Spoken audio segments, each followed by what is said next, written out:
Hi everyone, welcome back to at Bodo economics. Bodo economics एक economics channel है जिसमें मैं बहुत सारी इकोनॉमिक्स की चीज़ें अपलोड करने की कोशिश कर रही हूँ। इन केस आपको किसी और टॉपिक से रिलेटेड वीडियो चाहिए, you can put it in the comment box. Please make sure to like, follow and subscribe the channel and let's start. तो आज हम पढ़ रहे हैं टॉपिक डिमांड। डिमांड मैं शुरू करूं उससे पहले मैं ये बताना चाहती हूँ कि डिमांड जो है क्या है। उससे पहले मैं ये बताती हूँ कि डिमांड कैसे क्रिएट होती है मार्केट में। तो डिज़ायर और डिमांड दो अलग अलग चीज़ें हैं, ठीक है। जनरली कॉमन लोग जब डिज़ायर की बात करते हैं तो वो डिमांड की बात कर रहे होते हैं कि मैं ये चाहता हूँ, मुझे ये चीज़ खरीदने का मन है, but that is a desire. Okay, so let me clarify what a desire is. Desire is I want to own a Ferrari, that is my desire, ठीक है। अब डिमांड कैसे क्रिएट होगी, let's start with this. Demand कैसे create होगी market में? To create demand in the market हमको किसी चीज़ का डिज़ायर होना चाहिए। I desire to have a particular thing, right. Desire to have a Ferrari, okay. So with that desire, do I have the ability to pay for a Ferrari? No, I don't. Okay, अगर किसी के पास supposing ability to pay है, ठीक, but क्या वो willing भी है उस पैसे को खर्च करने के लिए एक फरारी के ऊपर, या वो उस पैसे को कहीं और इन्वेस्ट करना चाहता है? अगर वो उस पैसे को फरारी के ऊपर खर्च करने को तैयार नहीं है तो डिमांड क्रिएट नहीं होगी मार्केट में, ठीक है। तो किसी भी चीज़ की डिमांड क्रिएट करने के लिए मार्केट में मेरे को पहले डिज़ायर होना चाहिए उस चीज़ को खरीदने का, उस गुड या उस सर्विस को खरीदने का। दूसरा, मेरे पास एबिलिटी होनी चाहिए उस पर्टिकुलर गुड को या उस सर्विस को खरीद पाने की। और तीसरा, मैं विलिंग होने चाहिए कि ये मेरे पास जो पैसा है इससे मैं इस चीज़ को खरीदने को तैयार हूँ, मैं इस पैसे को कहीं और नहीं लगाना चाहती। All right, then we create demand for a particular product in the market. अब डिमांड क्या है?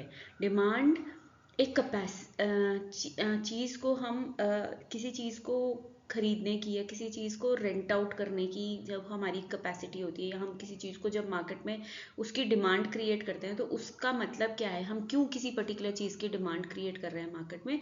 क्योंकि उसके कंजम्पशन से हमको लगता है कि हमारी जो ज़रूरत है वो सेटिस्फाई हो जाएगी, ठीक है। तो that is when we are creating demand for a particular product in the market, ठीक है। That is demand. फिर रिमेंबर, डिमांड कैसे क्रिएट होगी? Desire, ability to pay and willingness to pay, तीनों चीज़ें कंबाइंड जब आपके पास होंगी, then you will create demand for a particular product in the market, ठीक है। अब डिमांड है क्या? बहुत ही फॉर्मल टर्म्स में, it is the quantity of a commodity that consumer is willing to buy and is able to buy at each possible price during a given period of time, right? तो supposing आपको apples खरीदने हैं market जाके, तो apples आप जो है कितने किलो एप्पल्स खरीदने हैं? 2 किलो एप्पल्स खरीदने हैं। कितने रुपए किलो हो रहा है एप्पल मार्केट में? 200 रुपये किलो हो रहा है। 200 रुपये किलो पे 2 किलो खरीद लोगे? हाँ जी, हाँ जी, खरीद लूंगा, ठीक है। you're able to create demand for a particular product. On the other hand, you go to market someday and you say कि मुझे एप्पल खरीदना है, तो एप्पल कितने? 300 रुपये किलो हो रखा है। अच्छा, तो मैं केवल 1 किलो ही खरीदूंगा।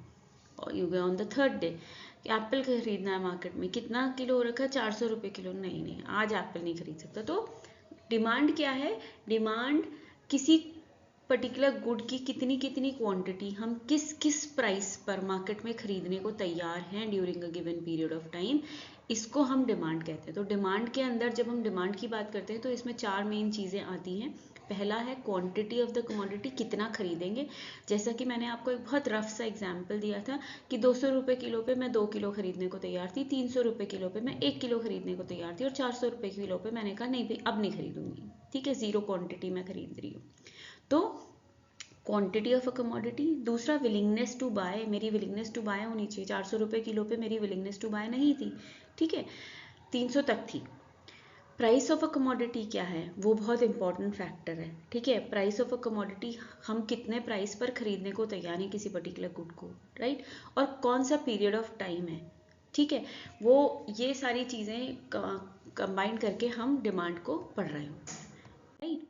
नाउ, डिमांड की जब हम बात करते हैं तो डिमांड एक इंडिविजुअल कंज्यूमर भी क्रिएट करता है मार्केट में, और डिमांड जो है मार्केट में भी क्रिएट होती है। किसी एक पर्टिकुलर चीज़ की मार्केट में बहुत सारे लोग एक साथ डिमांड क्रिएट कर रहे हैं, उसे हम मार्केट डिमांड कहेंगे। अब इंडिविजुअल डिमांड क्या होती है? मैं एज अ कंज्यूमर किसी पर्टिकुलर प्रोडक्ट की अलग अलग प्राइस पर कितनी कितनी कितनी डिमांड क्रिएट करूंगी मार्केट में, that is known as individual demand. ठीक है, अब इंडिविजुअल डिमांड को क्या क्या चीज़ें अफेक्ट करती हैं? पहली तो मेरी कि मैं भाई पैसे कितने पैसे में बेच रहे हो किसी पर्टिकुलर गुड को, ठीक है। दूसरा मेरी इनकम, मेरी इनकम बढ़ेगी तो हो सकता है मैं महंगे प्राइस पे भी ज़्यादा खरीद लूँगी कभी, ठीक। तीसरा है price of related goods. Related goods कौन से होते हैं? रिलेटेड गुड्स होते हैं बेटा दो तरीके के, एक होते हैं सब्सटीट्यूट गुड और दूसरे होते हैं कॉम्प्लीमेंट्री गुड्स। ठीक है, सब्सटीट्यूट गुड कौन सा होता है? सब्सटीट्यूट गुड वो गुड होता है जिसको हम एक दूसरे के बदले यूज़ करते हैं। फॉर एग्जाम्पल, मेरे को चाय पीने का मन था बट आज मैं घर आई और मैंने देखा चाय की पत्ती घर में ख़त्म है, ठीक है। तो मेरे को कॉफ़ी दिखी, मैंने कहा यार कॉफ़ी पी लूँगी आज। तो coffee and tea are substitutes of each other, they can be consumed in place of each other, है ना। Second is complementary good. Complementary good क्या है? मुझे चाय बनानी है, चाय बनाने के लिए मुझे क्या क्या चीज़ें चाहिए? मुझे पानी चाहिए, मुझे चाय पत्ती चाहिए, मुझे चीनी चाहिए और मुझे दूध चाहिए। चार बेसिक चीज़ें, और भी लोग एड ऑन्स करते हैं, let us not talk about that. तो ये चारों चीज़ें हैं कॉम्प्लीमेंट्री गुड्स। इन चारों चीज़ों को एक साथ यूज़ करके हम चाय बनाएंगे। तो अगर हमारा दूध का प्राइस बहुत महंगा हो जाता है, ठीक है, तो क्या होगा कि हो सकता है हमारे घर में अगर दिन में 4 चाय बनती थी तो दिन में 3 ही चाय बनेगी या कम दूध वाली चाय बनेगी, ठीक है ना। तो price of complementary good and price of substitute good भी हमारे पर्टिकुलर गुड की डिमांड को अफेक्ट कर सकता है। नेक्स्ट है taste and preferences of the consumer. कई बार तुमने देखा होगा कुछ लोग ऐसे होते हैं कि जिनको चाय बहुत पीनी होती है तो वो चाय ही पियेंगे, कॉफ़ी नहीं पियेंगे, पानी नहीं, नहीं चाय नहीं यार कोई बात नहीं, चलो कुछ नहीं पीना है फिर, ठीक है। तो उनका टेस्ट और प्रेफरेंस उसी तरीके का है ना। हम कहते हैं कि गर्मियों में कॉफ़ी ज़्यादा मत पियो, साउथ में इतना गर्म होता है, वहाँ सब लोग कॉफ़ी प्रेफर करते हैं, they have coffee, I mean, ठीक है। तो that is a taste and preference, right? Nothing wrong with it. It's just a taste and preference of a consumer. He likes it that way, she likes it that way, that is fine, right? तो taste और preferences भी individual demand को affect कर रहा है। Future expectations of the consumer. For example, मुझे supposing कोई particular चीज़ लेनी है, मुझे माइक्रोवेव अवन लेना है, मुझे माइक्रोवेव अवन लेना है, बट मैंने अभी बजट देखा है और मुझे पता है कि अप्रैल से माइक्रोवेव के ऊपर सपोजिंग टैक्सेस कम हो जाएंगे। Supposing, I am not giving you a fact, supposing taxes कम हो जाएंगे, तो मैं क्या करूँगी? अभी माइक्रोवेव की डिमांड क्रिएट करने के बजाय I would wait, because I am expecting that future में माइक्रोवेव के जो प्राइसेस हैं वो क्या होंगे? कम हो जाएंगे, ठीक है। तो I would wait for the to create the demand of microwave. I would not create it right now, I'll create it sometime around April. All right. तो डिमांड, इंडिविजुअल डिमांड इन सारी चीज़ों से अफेक्टेड होती है। पहला है price of the commodity, जिसको हम पी ऑफ एक्स भी कहते हैं, इस तरीके से भी लिखते हैं। दूसरा है इनकम ऑफ द कंज्यूमर, जिसको हम वाई में भी लिखते हैं। तीसरा है प्राइस ऑफ रिलेटेड गुड, जिसको हम पी ऑफ आर में लिखते हैं। तीसरा है चौथा है टेस्ट एंड प्रेफरेंसेस, टी लिखते हैं। और लास्ट है फ्यूचर एक्सपेक्टेशंस, जिसको हम एफ की तरह लिखते हैं। Alright, let's move on to market demand. तो मार्केट डिमांड क्या है? Market demand obviously, individual demand क्या थी? एक कंज्यूमर की डिमांड। मार्केट डिमांड क्या है? बहुत सारे लोगों की डिमांड, ठीक है। मैं, तुम, 4-5 लोग और हम सब ने मिलकर मार्केट में के अंदर जो डिमांड क्रिएट करी वो मार्केट डिमांड कहलाएगी, ठीक है। मार्केट डिमांड किन किन चीज़ों से अफेक्टेड है? मार्केट डिमांड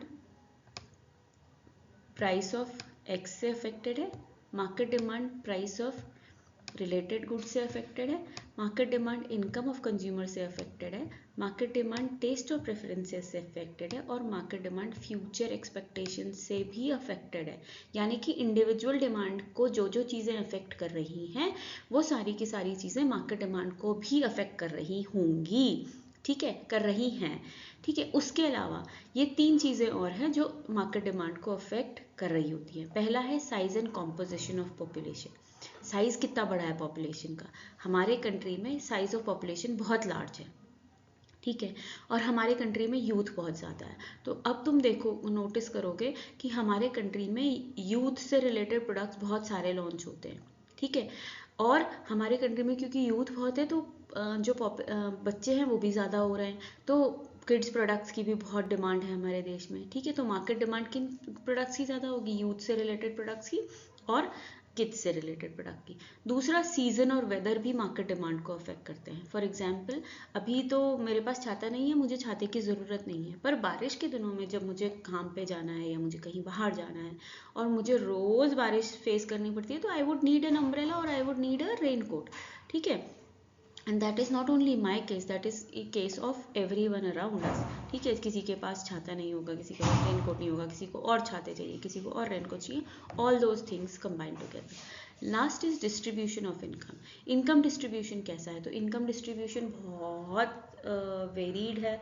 कुछ बहुत गरीब हैं, कुछ बहुत अमीर हैं, या मिडिल क्लास इनकम ग्रुप बहुत ज़्यादा है, उस पर भी डिपेंड करता है कि मार्केट डिमांड किस तरीके की होगी। अगर मिडिल क्लास लोग बहुत ज़्यादा हैं तो ऐसे गुड्स जो मिडिल क्लास आदमी कंज्यूम करता है उनकी डिमांड ज़्यादा क्रिएट हो रही होगी मार्केट में, ठीक है। अब डिमांड फंक्शन क्या है, डिमांड फंक्शन में हम एक रिलेशनशिप इस्टेब्लिश करने की कोशिश करते हैं, इसको एक रिलेशनशिप की तरह रखते हैं। किसको रिलेशनशिप की तरह रख रहे हैं, डिटर्मिनेंट्स ऑफ डिमांड को, इंडिविजुअल डिटर्मिनेंट्स ऑफ डिमांड को भी और मार्केट डिटर्मिनेंट्स ऑफ डिमांड को भी। तो इंडिविजुअल डिटर्मिनेंट्स ऑफ डिमांड जो है वो कैसे रखे जाते हैं, क्यू डी क्या है, quantity demanded of a particular good is a function of, F is a function of what, P price of X, I income of consumer, ठीक है, P R price of related good, T taste of consumer, E expectations of consumer, ठीक है। Income को बेटा Y और आई दोनों की तरीके से रिप्रेजेंट कर सकते हैं। मार्केट डिमांड फंक्शन फिर Q D of is a function of what, P of X, income price of related good, taste, expectations तो था ही, पॉपुलेशन, ठीक है, size of population and distribution of income in the economy, ठीक है। अब demand schedule, demand को जब मैं टेबल के फॉर्म में रखने की कोशिश करती हूँ तो that is known as a demand schedule. और ऑब्वियसली जब मैं टेबल के फॉर्म में उसको रख रही हूँ तो मैं इंडिविजुअल डिमांड और मार्केट डिमांड दोनों को टेबल के फॉर्म में रख सकती हूँ। तो अभी जो मैं आपके सामने यहाँ पे प्रेजेंट कर रखा है that is known as individual demand schedule. तो इंडिविजुअल डिमांड शेड्यूल क्या है, इंडिविजुअल डिमांड शेड्यूल है जहाँ पे हम अलग अलग प्राइसेस पर किसी गुड की कितनी कितनी क्वान्टिटी डिमांडेड कंज्यूम कर रहे हैं, वो जब हम टेबल के फॉर्म में रिप्रेजेंट कर देते हैं तो it is known as a demand schedule. और अगर वो इंडिविजुअल कंज्यूमर का है तो हम उसको इंडिविजुअल डिमांड शेड्यूल कहेंगे, ठीक है। वेयर एज अगर मैं मार्केट डिमांड शेड्यूल बना रही हूँ तो मैं बेसिकली क्या करूँगी कि अलग अलग कंज्यूमर्स, कंज्यूमर ए और कंज्यूमर बी जो है किसी गुड की कितने कितने यूनिट्स डिमांड कर रहे हैं, उसके बेसिस पे अगर मैं उसको टोटल करके जो है ग्राफ टेबल बनाऊँ तो that is known as market demand for a particular good. Alright, चलो next, demand curve. Demand curve जो है हमको रिलेशनशिप बताता है प्राइस और डिमांड की। और अब तक हमें ये समझ में आ गया है कि प्राइस और डिमांड के बीच में जो रिलेशनशिप है ना वो उल्टा है, प्राइस बढ़ेगा तो डिमांड घटेगी, प्राइस घटेगा तो डिमांड बढ़ेगी, ठीक है। तो इसको हम कैसे प्लॉट करते हैं, ये है प्राइस और ये है डिमांड, ठीक है। फिर ये है प्राइस और ये है डिमांड। तो graphical representation of demand schedule is known as a demand curve. Demand curve जो है वो आपके सारे उन पॉइंट्स को रिप्रेजेंट कर रहा होता है जो जो आपने डिमांड शेड्यूल में थे, एट व्हाट प्राइस, एट और उस प्राइस पे कितनी क्वांटिटी, क्या प्राइस था उस पे कितनी क्वांटिटी थी। जब उसके पॉइंट्स को प्लॉट कर दो किसी ग्राफ पे और उन सारे पॉइंट्स को ज्वाइन कर दो तो जो आपको मिलेगा वो डिमांड कर्व होगा। क्योंकि ये डिमांड कर्व जो है एक इंडिविजुअल कंज्यूमर का है, that is why it is known as an individual demand curve, ठीक है। अब इस इंडिविजुअल डिमांड कर्व को देखो और फिर मार्केट डिमांड कर्व को देखना, and then will talk about what is the difference between a market demand curve and a individual demand curve. Market demand curve भी एक ग्राफिकल रिप्रेजेंटेशन है। किसका ग्राफिकल रिप्रेजेंटेशन है, मार्केट डिमांड शेड्यूल का graphic representation है। जैसे individual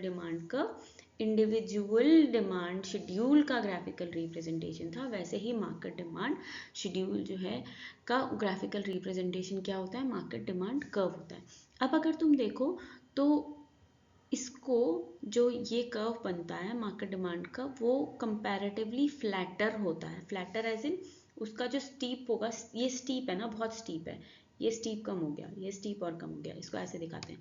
इसकी मैं बात करूँ, ये बहुत स्टीप है, ये थोड़ा कम स्टीप है, ये थोड़ा और ये थोड़ा और कम स्टीप है, या फ्लैट होते चला जा रहा है, ठीक है। तो मार्केट डिमांड, अगर तुम्हारा individual demand curve by chance इस तरीके का दिखता है, तो मोस्ट प्रोबेबली तुम्हारा मार्केट डिमांड कर्व इस तरीके का या पॉसिबली इस तरीके का भी दिख रहा होगा, ठीक है, राइट। अब लेट अस असेस कि हमने क्या क्या पढ़ा। हमने पढ़ा डिमांड, ठीक है। तो क्वेश्चंस क्या हैं, define demand, what is market demand, difference between market demand और इंडिविजुअल डिमांड क्या होता है, डिमांड शेड्यूल क्या होता है और इंडिविजुअल डिमांड शेड्यूल क्या होता है, और डिज़ायर और डिमांड ऑफ गुड के बीच में डिफरेंस क्या है। ऑलराइट, अब मैं नेक्स्ट वीडियो जो है उसमें लॉ ऑफ डिमांड और बाकी सारे कंपोनेंट्स के बारे में बात करेंगे। By that time, please keep sharing, please keep liking, and please keep subscribing the channel. It will keep motivating me. And in case, as I said again, कि आपको कोई और इकोनॉमिक्स के टॉपिक के ऊपर वीडियो चाहिए, तो please write in the comment section and I will try to do that. Thanks, have a nice day, bye bye, take care.